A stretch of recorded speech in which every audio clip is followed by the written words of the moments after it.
Jelas ya. Gereja tadi sebagai apa Ibu Dami? Gereja sebagai Tiang penopang, tiang penopang dan dasar kebenaran. Karena gereja sebagai tiang dasar penopang kebenaran, makanya kemuliaan Tuhan Ibu Dami bisa dapatkan di dalam gereja. Saya ulangin. Karena gereja selain tubuhnya Yesus, gereja juga dikatakan sebagai dasar tiang penopang suatu kebenaran, maka kemuliaan Tuhan Ibu bisa dapatkan di dalam gereja. Efesus 3 ayat 21. Iya, teman-teman. Karena gereja adalah tubuh kepenuhan Yesus itu sendiri, ya. Dan kemudian juga gereja dikatakan sebagai dasar kebenaran, maka kemuliaan Tuhan kau bisa dapatkan di dalam gereja.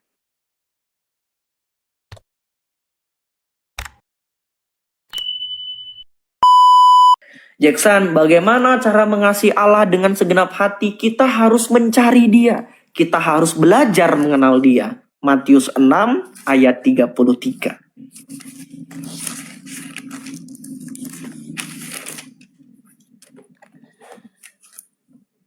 Tetapi carilah dahulu kerajaan Allah dan kebenarannya, maka semuanya itu akan ditambahkan kepadamu.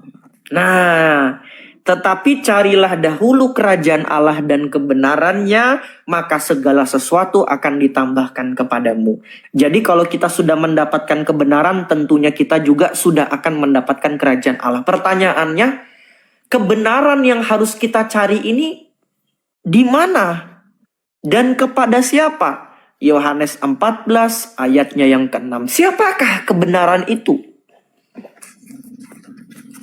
Siapakah kebenaran itu? Sehingga kita boleh sampai kepada Dia. Yohanes 14 ayat 6. Yohanes 14 ayat 6.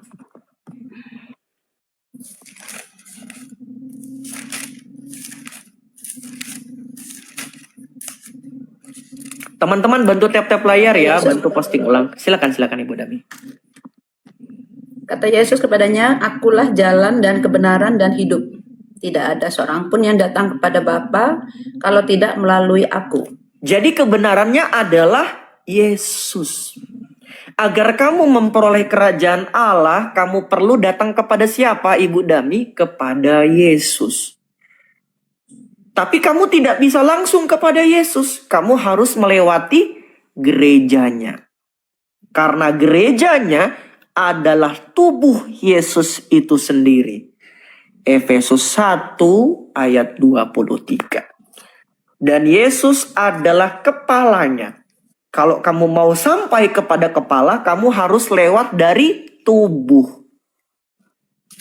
Kalau kamu ingin ketemu dengan pimpinan suatu perusahaan, kamu harus datang ke perusahaannya. Gak mungkin kamu bisa ketemu pemimpinnya kalau kamu tidak mengenal perusahaannya. Begitupun juga, bagaimana mungkin kamu bisa sampai kepada Yesus kalau kamu tidak mengenal dulu gerejanya? Dibantu Ibu. Efesus 1 ayat 22 sampai 23.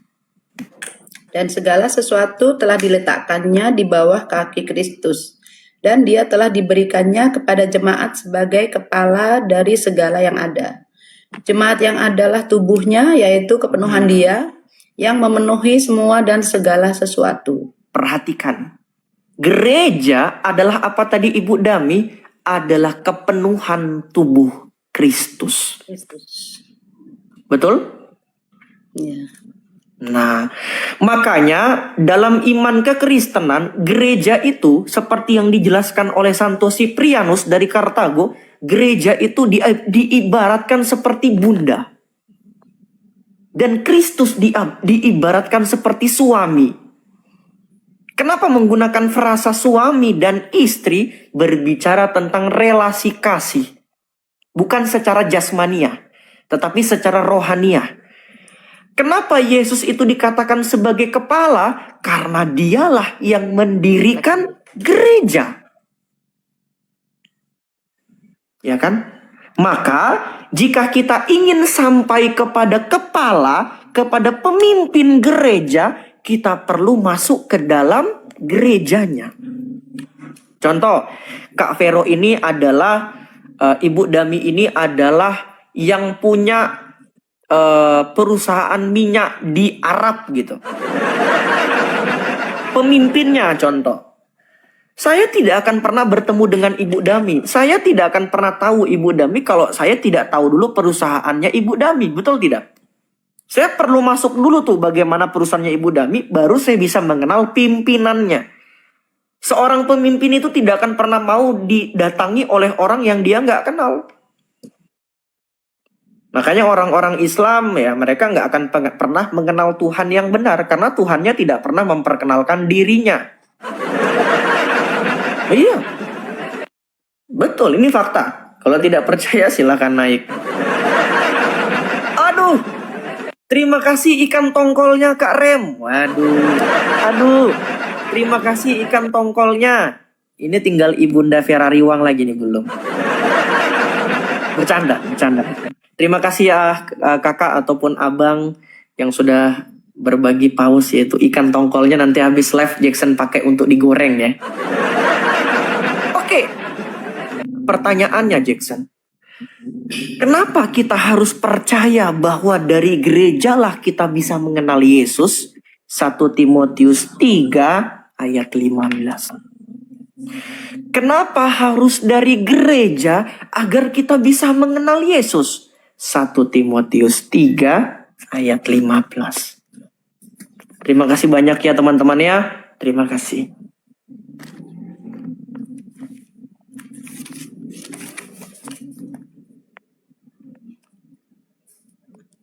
Sudah? Belum ya, ini nih ntar dapat. Ibu makin cepat. Ayat 15. Jadi jika aku terlambat, sudahlah engkau tahu bahwa bagaimana orang harus hidup sebagai keluarga Allah, yakni jemaat dari Allah yang hidup, tiang penopang dan dasar kebenaran. Jelas ya. Gereja tadi sebagai apa Ibu Dami? Gereja sebagai tiang penopang, tiang penopang dan dasar kebenaran. Karena gereja sebagai tiang dasar penopang kebenaran, makanya kemuliaan Tuhan Ibu Dami bisa dapatkan di dalam gereja. Saya ulangi. Karena gereja selain tubuhnya Yesus, gereja juga dikatakan sebagai dasar tiang penopang suatu kebenaran, maka kemuliaan Tuhan Ibu bisa dapatkan di dalam gereja. Efesus 3 ayat 21. Iya, teman-teman. Karena gereja adalah tubuh kepenuhan Yesus itu sendiri. Ya. Dan kemudian juga gereja dikatakan sebagai dasar kebenaran. Maka kemuliaan Tuhan kau bisa dapatkan di dalam gereja. Efesus 3 ayat 21. Bagi dialah kemuliaan di dalam jemaat dan di dalam Kristus Yesus. Jemaatnya diganti gereja. Pelan-pelan bacanya. Bagi dialah kemuliaan di dalam gereja dan di dalam Kristus Yesus turun-temurun sampai selama-lamanya. Berdasarkan ayat itu, kemuliaan Tuhan berada di mana Ibu Dami? Di gereja. Di dalam gereja. Kemuliaan Tuhan yang berada di dalam gereja sampai kapan Ibu Dami? Selama-lamanya. Selama-lamanya. Luar biasa bukan?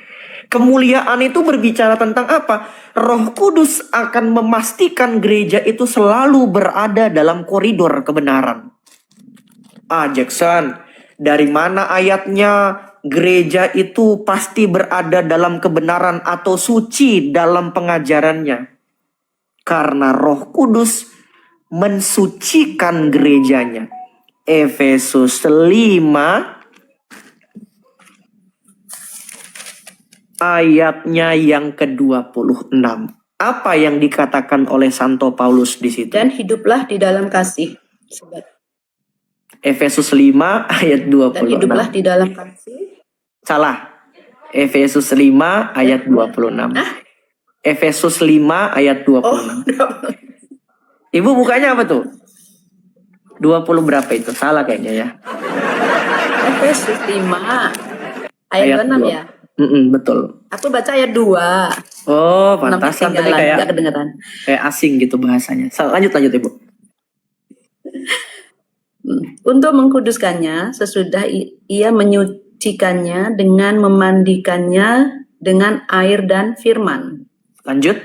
Ya, Lanjut. supaya dengan demikian ia menempatkan jemaat di hadapan dirinya dengan cemerlang tanpa cacat Diganti atau jemaatnya diganti gereja. Supaya dengan demikian ia menempatkan gereja di hadapan dirinya dengan cemerlang tanpa cacat atau kerut atau yang serupa itu, tetapi supaya gereja kudus dan tidak bercela. Nah, berdasarkan ayat itu gereja dikatakan apa tadi Ibu? Kudus dan tak bercela. Makanya dalam pengakuan imannya Kristen terkhusus Katolik, dalam kredonya, aku percaya kepada gereja yang satu, kudus, Katolik, dan apostolik. Kata kudus itu bukan diada-adakan oleh gereja, memang tertulis demikian dalam skriptura. Makanya kalau kita hanya sekedar mengklaim bahwa diri kita bisa bertemu dengan Tuhan hanya menggunakan kitab suci, tetapi kita tidak mau datang kepada gereja. Apa kata Tuhan Yesus Ibu Dami? Yohanes 5 ayat 39. Kalau ada orang yang punya pandangan, sedikit ya, ini terakhir Ibu Dami. Kalau ada orang yang punya pandangan bahwa kita bisa kok bertemu dengan Tuhan hanya dengan membaca kitab suci dan tidak perlu ke gereja. Apa kata Yesus kepada orang-orang ini Ibu Dami? Yohanes 5 ayat 39.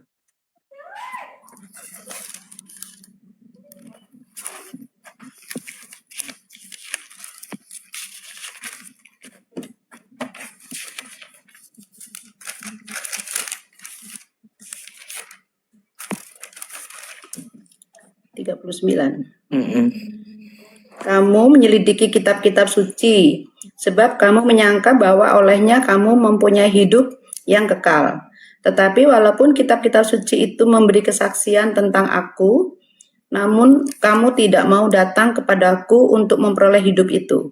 Nah, dengarin tuh. Untuk orang-orang yang relativisme, yang menganut paham Kristen progresif, yang penting baca kitab suci. Apa kata Yesus?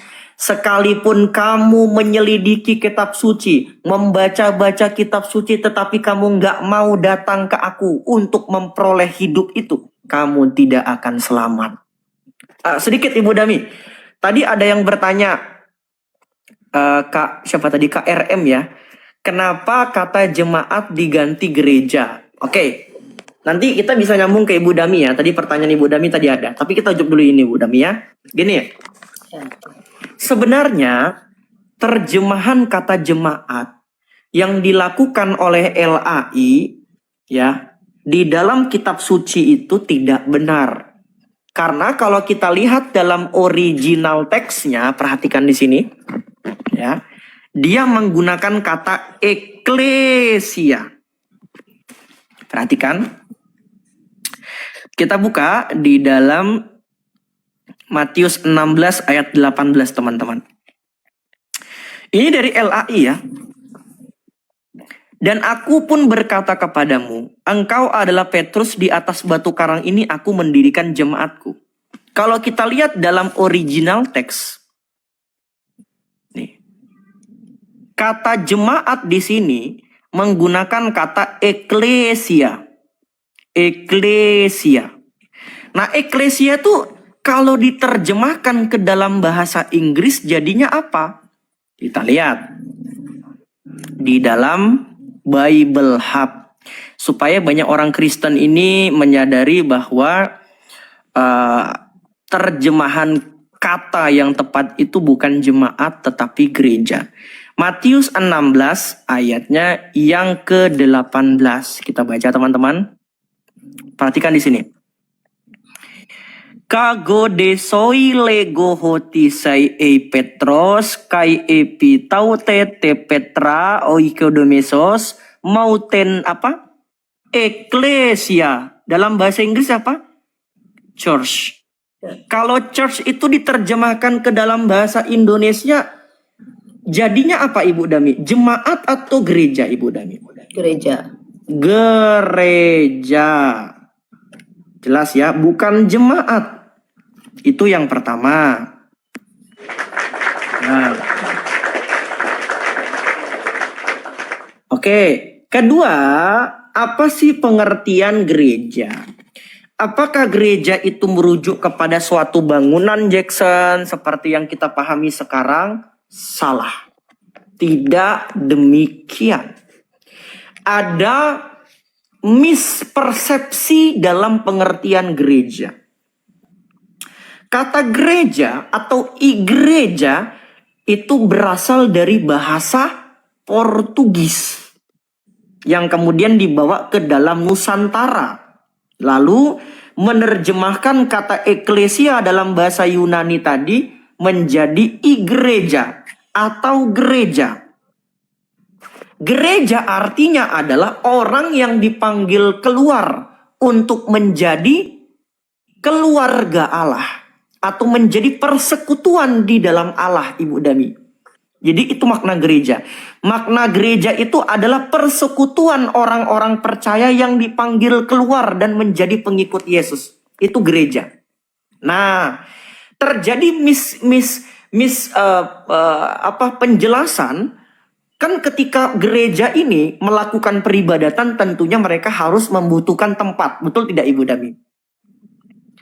Nah, ketika mereka itu menjadikan bangunan itu sebagai tempat mereka berkumpul, gereja itu berkumpul, maka identiklah tempat itu dikenal sebagai gereja. Bukan berarti bangunan itu adalah gereja, tetapi ketika bangunan itu disebut gereja bermaksud karena di bangunan itulah gereja berkumpul, gereja bersembahyang, gereja beribadah.